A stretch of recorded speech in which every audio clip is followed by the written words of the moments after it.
Hello po mga kababayan, kamusta po kayong lahat? And once again, welcome back to another episode of Simply Talkies Vlog, your underrated vlogger. So ang pag-uusapan natin mga kababayan at kaibigan ay ito pong hindi magandang ipinakita ng inyong kababayang inchik yata ito, no? Ito pong lalaki na ito na hindi po pinakita ang maganda sa Speaker Martin Romualdez diyan po sa pagbisita nila sa Japan. Kasi kasama po siya, si Speaker, ng delegates ng Pangulong Bongbong Marcos Jr. So lahat naman po siguro kayo nakita itong larawan na ito. May mga video pa po ito pero hindi na po natin isasama. So pagmasdan nyo na lang po maigi yung larawan ng lalaking ito, si Berwin D. Pero ang sabi niya, diyan sa kanyang FB account, siya daw po rin siya si Lee Jinmin. So, Chinese. No? Chinese ang nangbabalahura sa atin sa West Philippine Sea. Chinese ang bumabalahura sa ating motherland pamamagitan ng kanilang mga pogos-pogos. Yung mga negosyo ng mga inchik dyan. Lalo na yung isang oligarkiko na yung may isa sa may-ari ng SM Malls. 'Di ba? Binlag natin 'yan na sinabihang tayo pa ang arugante, no? Sa West Philippine Sea. Totally depending the Chinese kasi Chinese din siya. At eto nga po na sinasabi niyang siya ay si Berwin D, si Lee Jinmin. Isang inchik ang bumastos na mahiya kay Speaker Martin Romualdez. Pero po bago ang lahat, tayo po ay magsa-shoutout sa lahat ng ating channel members, followers, subscribers, nagla-like at nagsishare ng ating mga videos. Maraming salamat po sa inyo and may God bless you all. So, ano ba ito? Sinasadya nila o nagkataon lamang? No? Sinasadya nilang ipahiya sa national stage ang Speaker of the House. Dahil nga po sa udyok na rin ng kanilang mga iniidolo, yung mga naratiba na ang lahat ng nangyayaring misfortune sa kanilang tamilmil na Vice President ay kagagawan lahat ni Speaker Martin Romualdez. So, itong dalawa na ito, aside kay Chekwang Lee Jinmin, saka yung kanyang videographer, ay gumawa ng surprise move. Totally, they have the intention, no, to disrespect and to be arrogant towards Speaker Martin Romualdez. Talaga pong planado na yan. Kasi alam din nila na pupunta ang delegasyon ng Pangulong Bongbong Marcos sa Japan. Napaghandaan po yan. The only problem is hindi po napaghandaan ng kung meron mang gwardiya o mga security group ang ating delegasyon. Sabi po daw ng iba na hinalughog po ang ilang impormasyon dito kay Mr. Lee Jinmin, Berwin D, na ito daw po ay kasama sa grupong Marcos Duterte Group.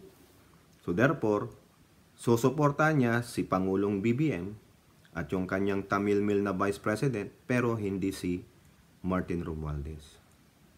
No? Sa inyong pong dalawa, no? Ikaw Berwin D aka Lee Jinmin na walang hiyang chekwa. No?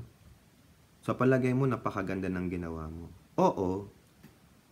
Kayong mga supporter ni VP Sara Tamilmil Duterte, magbubunyi dyan sa ginawa ninyong aksyon. Kayong dalawa. Ikaw, na halos matusok mo ang mukha ng speaker, no?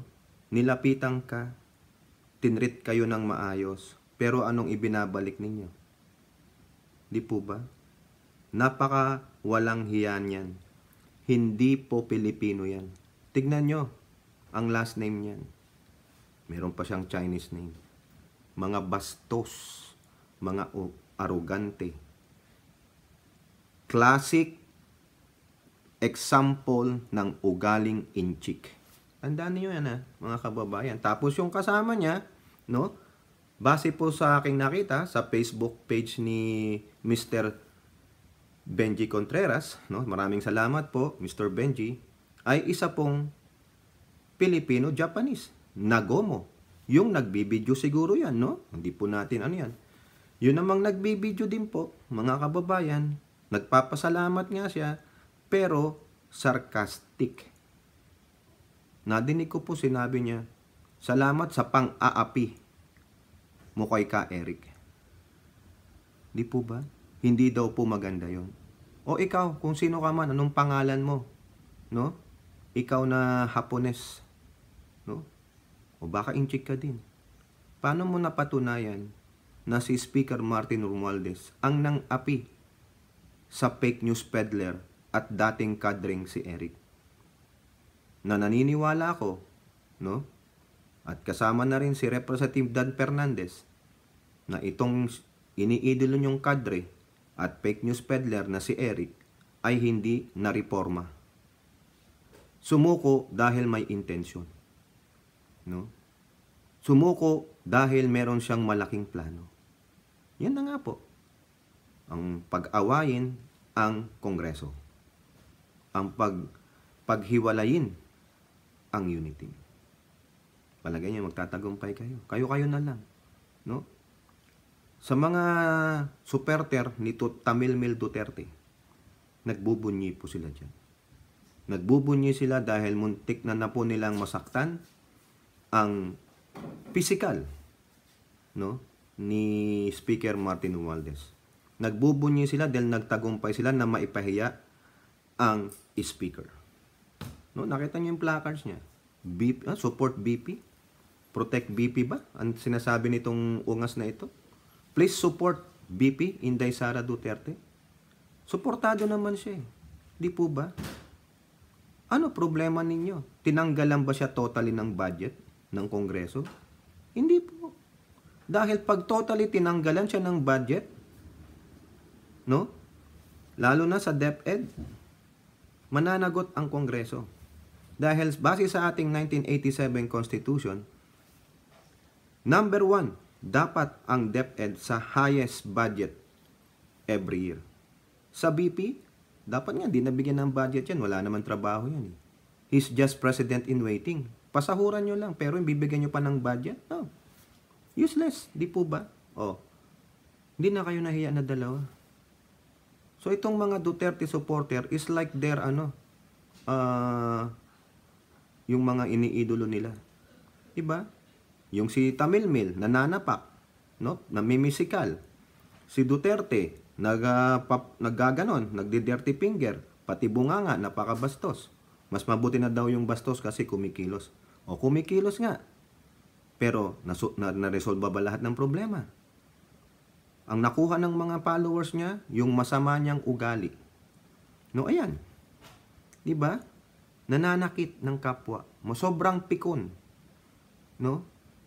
Tapos yung babae naman, na isa, nagbi-video, no? Inaakusahan si speaker na siya ang nang-api doon sa fake news peddler. Tuwang-tuwa po sila dyan, mga kababayan. Ngayon, ang negative side niyan, it will reflect on the Dutertes. Na ganyang kayo kabayolente. Kasi yan ang pinakita nyo sa mga supporters ninyo. They will do kung ano man yung pinapakita nyo na ginagawa ninyo. Yan, no? Tingnan nyo. Muntik na siyang makapanakit. Buti nakailag si speaker. Pero wala siyang pakialam. Hindi nga siya nag-sorry. Di po ba? Kaya dito, kay Berwindi, hindi na kita gagalangin, no? Ikaw na inchik. Ang kapal ng mukha ninyo. Tandaan nyo to, no? Sana sa Japanese government, I'm calling sa Japanese government, maybe you want to investigate this, freaking a-hole na ito. This Chinese guy, no? Ang kapal ng mukha nyo magsabing, please support BP Inday Sara Duterte. Bakit? Wala ba siyang suporta? Ibig sabihin, yung taong siya pa ang gumawa ng kaguluhan, susuportahan namin. Ang taong traidor, susuportahan namin. Manigas kayo. Ibig sabihin, pag sinusuportahan nyo ang traidor, edi traidor din kayo. Siya ang gumawa ng sarili niyang multo. Tapos kayo, sinasamahan nyo yung multo niya? Mga gunggong kayo. Di po ba? At ano naman po mga kababayan, ang nasabi na lang ni Speaker Martin Romualdez sa ginawang kabastusan ng dalawang ito. Kung ano-ano po yung pinagsasabi nila na siya daw po ang nang-api kay Celis, please support VP Sara Duterte. O ano po yan, sabi niya, tingnan nyo. Mismo ito galing kay Speaker, quote card. I agree with the overseas Filipino worker who greeted me in Japan with a placard bearing a significant message. We should all support and respect the Vice President. The same respect and support that we should extend to the President and other government officials. O ayan po, di ba? Napakagandang saloobin. Napakagandang statement. No, inaayunan niya pa yung isang inchik na yon, si Lin Jimin o Berwindi. Dapat lang suportahan daw ang BP. No? At hindi lang ang BP. The President and all other government officials. Nakita niyo yan? Naintindihan niyo yung huling-huling phrase? The President and other government officials. Hindi lang si Sara Tamilmil Duterte ang suportahan at irespeto, kundi lahat po ng government officials. Kayo ba ang tanong? Kayong mga DDS-shets, kayong mga kulto ni Digong, kulto ni Sara Tamilmil, do you have the same accord? No? Reciprocal ba ang ibibigay nyo? Na susuportahan namin at igagalang si Sara Tamilmil Duterte? Ganun din po ba ang ibibigay nyo sa amin? Can you do the same? Di ba?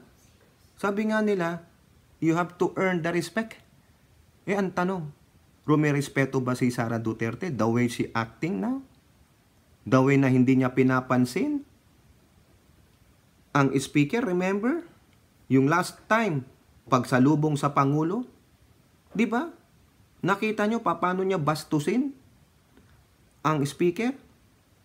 O saan nakuha ng mga supporter niya yung ganong pag-uugaling bastos? Di ba sa kanya na rin mismo? Sa tatay na rin mismo? Tapos gusto nyo pang suportahan at irespeto? Di po ba? Paano susuportahan ang kawalang-walang respeto? Paano susuportahan ang walang suporta? Paano susuportahan ang hindi marunong sumuporta? Paano irerespeto ang hindi marunong rumispeto? Bastos ang BP Sara ninyo, kaya bastos din kayong mga supporter. Ito, kung naintindihan nyo ito, ikaw, Berwindi, naintindihan mo ito? Ikaw na videographer niya. Ginawa nyo ba ito? Hindi binanata ni speaker ang sinuman. Pero sabi niya, ang presidente at lahat ng government official ay dapat suportahan at respeto. Kayo ba? Marunong ba kayo nito? O baka wala kayo niyan? Kasi self-serving po kayo. Mga narcissistic kayo. Ang alam nyo lang ay kayo-kayo. Pang sarili. Dahil ang pinupuon ninyong Diyos ay wala ring respeto. Dahil ang pinupuon ninyo na mga Duterte ay walang respeto. At hindi mo rin sumuporta. Lalong-lalo na yung BP Sara Tamilmil ninyo. O, di po ba? Kita nyo yan ha? Eto pa mga kababayan. Alisan natin tong dalawang bugok na ito. No? Nagkampihang mga naniniwala sa fake news peddler. Nagkampihang naniniwala sa mga manggugulang at sinungaling at manluloko. Naniniwala kay Duterte, lalo na kay Tamilmil, na siya mismo ang gumawa ng sarili niyang multo. Ilan pa kayang mga Duterte natics ang patuloy na gagawa ng ganito? Napiling nila sila ang biktimang-biktima. Pero, ang katotohanan, yung kanilang iniidolo ang gumagawa ng gulo. Di ba? Tapos feeling nila biktima sila. Ang tawag nyo doon? Mga gagong spoiled brat. Yun lang po yan. O eto pa. Ito namang isa, nagbabanta na po. No? Nagbigay na po siya ng threat, warning sa House of Representatives. O ayan po, si Major General Romeo B. Pocis. Isa daw po yan sa mga pumirma ng mga PM Mayor alumni na sinusuportahan ang Sara Duterte, ang SMNI at ang paglaya ni Eric Celis at Lorraine Badoy mula sa pagkakakulong sa Kongreso. Siguro alam na alam nyo naman yan yung sinabi niya, yan yung quote card niya. Tignan nyo, ha? Ito, galing ito siguro sa kanilang Twitter account o Facebook account. Itong gago na ito, si Sunga. Si Sunga. Ha? Battle ready na po ang tropa nila. Kita nyo? Nakita nyo yung ginagawa nila? Kasi yan ay sa enabling ni VP Sara Tamilmil Duterte. No? Bakit? Tong mga PM mayors na ito nag-graduate daw. No? 146 daw po sila. Ay, sabi pa nung isang general na tanga-tangang vlogger, thousands of them daw. So, imbis na ang kanilang loyalty ay nasa konstitusyon, ang loyalty nila ay nasa taong bayan, pero ang loyalty ng mga hinayupak ng mga general na ito, na pinapalaman nyo naman ng pera ng bayan, na bakit hanggang ngayon ay nandiyan pa sila, akala ko ba na matatapang ito nakipaggera sa mga teroristang grupo, no? Na kakuya-kuya-kuy lang sa kanilang mga upuan dahil sa kanilang mga pension, ang loyalty ay nasa mga Duterte. Bakit? Mga Duterte ba ang nagpapasahod sa inyo? Mga Duterte ba ang nagbibigay ng pension ninyo?